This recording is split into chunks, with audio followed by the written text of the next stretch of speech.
I must tell them, probably they don't know, that such acts were introduced into the area originally by Jewish fighters in the 30s.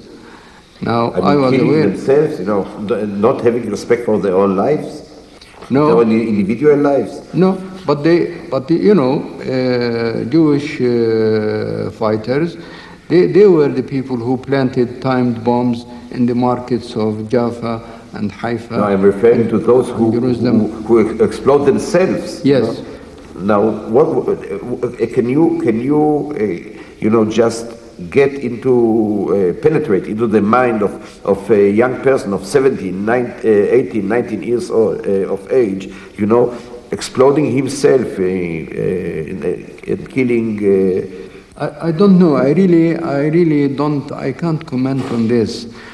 Now, I only see it as an act of despair. That the situation is so bad, it is desperate.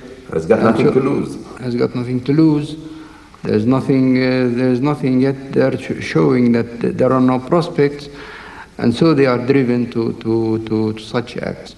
But really, I mean, this is my message to your children. Yes. If they are angry with this, I can see it. I can accept it. We are all angry.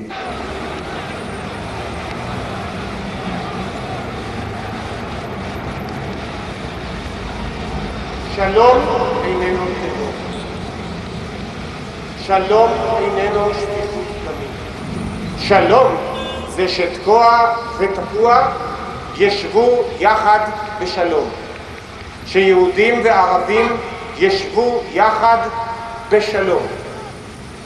ובשביל זה צריך ללמוד את העולם של היהודים, את העולמות של היהודים, יש יהודים מסוגים שונים, וגם את העולם של הפלסטינאים, יש גם פלסטינאים מסוגים שונים.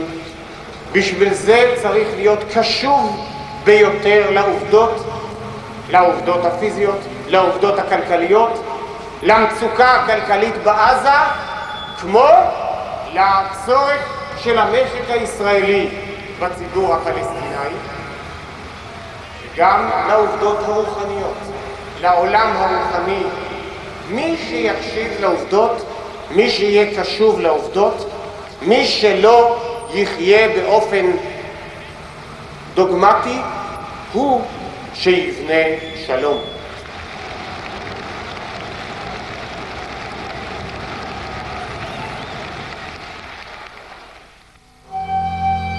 Is Jerusalem no more than the capital of tears?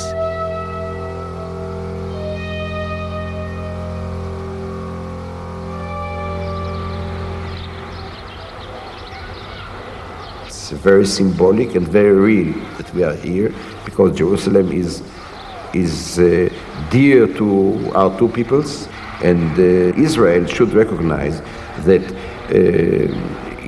that Jerusalem, although being a part and parcel of Jewish history, is not an exclusive property of the Jewish people.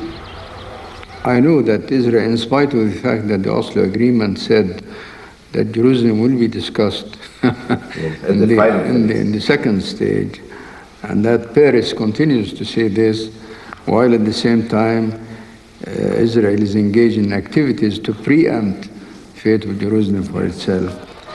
The situation as it is now, it is drifting towards making any solution impossible, and that of course reflects negatively on the prospects of peace in general. And my personal opinion, I know that it is not accepted by Israel, and maybe it's not accepted even by Muslims, but I think the only practical way to try to start a serious move towards resolving the problem of Jerusalem is to put all the Jerusalem area under international control until there is a formula that's accepted by both the Israelis and Palestinians. Yeah, I'm quite sure that Israel wouldn't agree, and I don't think it's necessary, because putting it under third-party custodianship, even provisional, would mean that the two parties are incapable of settling or solving their problems directly. I think that Jerusalem should be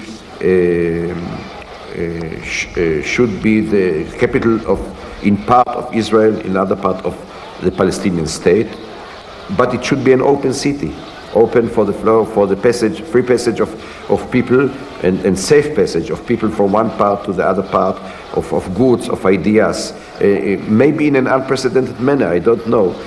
Well, I only suggested a third-party custodianship, simply because Israel is refusing to stop its on-the-ground activities. Yes, but what will make Israel accept it? Yeah, that's so. If Israel agrees, freezes all its activities on the grounds in Jerusalem, and is ready to start negotiations about the final status of Jerusalem right now, and I agree that Jerusalem should remain an open city, and that both the Israelis and Palestinians will enjoy their rights in a united city in good relations of friendship and coexistence. Yes, but this should be possible only if there is a peaceful and fair coexistence between two independent states. Yes. Yes. This I think is the only context in which the solution of the problem of Jerusalem will ever be possible. Absolutely, absolutely. I agree with you. Every Friday at 1 p.m., the women of Jerusalem demonstrate. In West Jerusalem, Israelis diametrically opposed to partition quote the Bible to claim their exclusive right to the land. They're very abusive about the government. Facing them on the other side of the street, but in East Jerusalem, other Israelis side by side with Palestinians call for an equitable partition.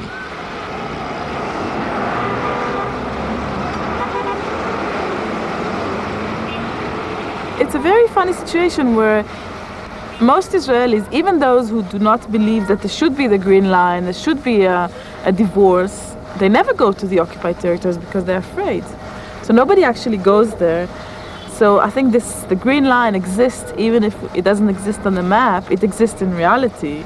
And you feel, you just feel it. Even me, I always say that when I cross the Green Line, I feel it here. I feel the tension in my back. Even in Jerusalem, when I go to East Jerusalem, and I go very often, I always feel it here. I know when I'm passing to the Palestinian side that it's not mine, because I don't feel at home there.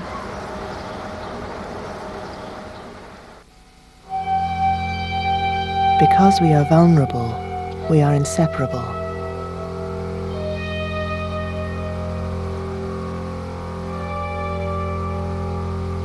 Now, you've been living now for, I think, almost 28 years under occupation. Yes. And now, I believe that you have paid very dearly the price of occupation, and so were we, although in a different context.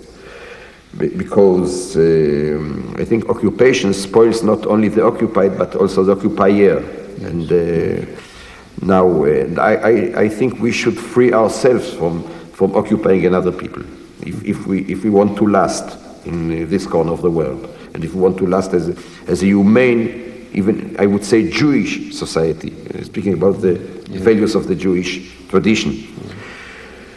Now, by paradox, and our life is full of paradoxes sometimes.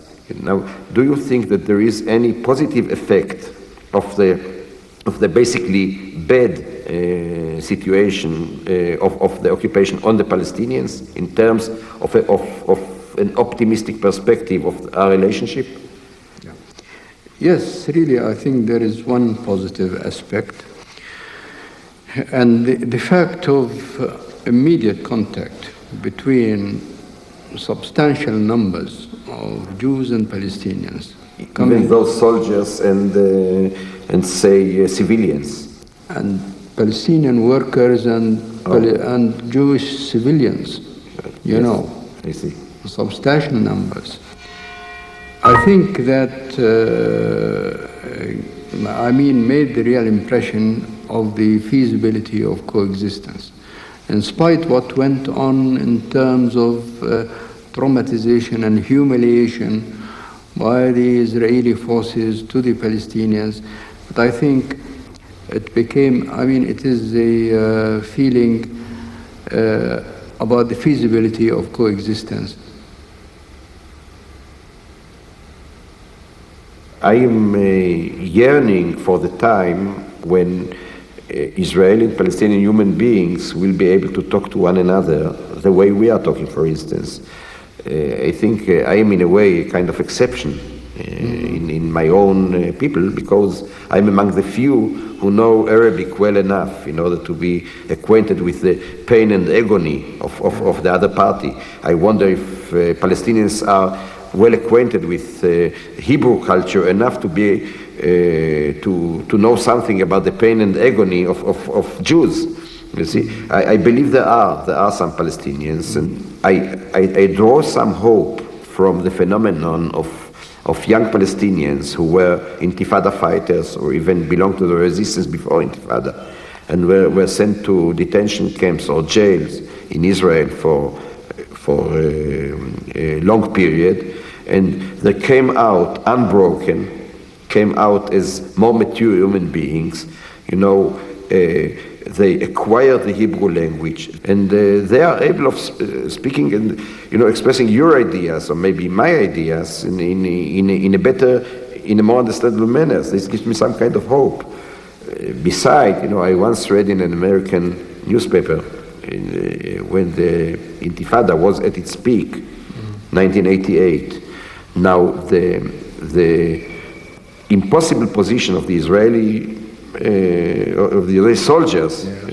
Those who were running after children in the alleys of Gaza and Khan Yunis. Now they were called by some American commentator the victims of the victims, which I think is very true indeed. Now, what we should seek for is to free ourselves or de-victimize ourselves from, you see, by making the victims in the first place be equal human beings. Only then you can de-victimize yourselves. Yes, we'll be back ourselves. That's my hope. Yeah, well.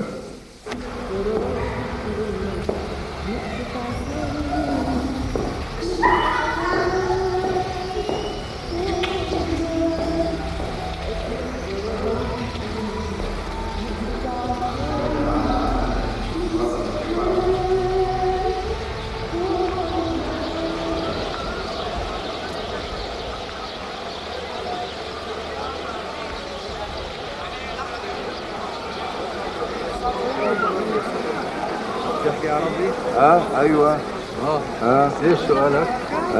سؤالي بيكون السلام ولما بيكون سلام ليش؟ إذا شوف السلام، شوف الجهتين بدهم السلام بصير سلام. ايوه يلا السلام احنا بنريد سلام، انتم بتريدوا؟ احنا بنريد سلام. ايوه يعني بتخاف انا اقدر ادخل العزاء وزورات وما اخاف لا يضربوني لا يقتلوني لا انت زي انتم يعني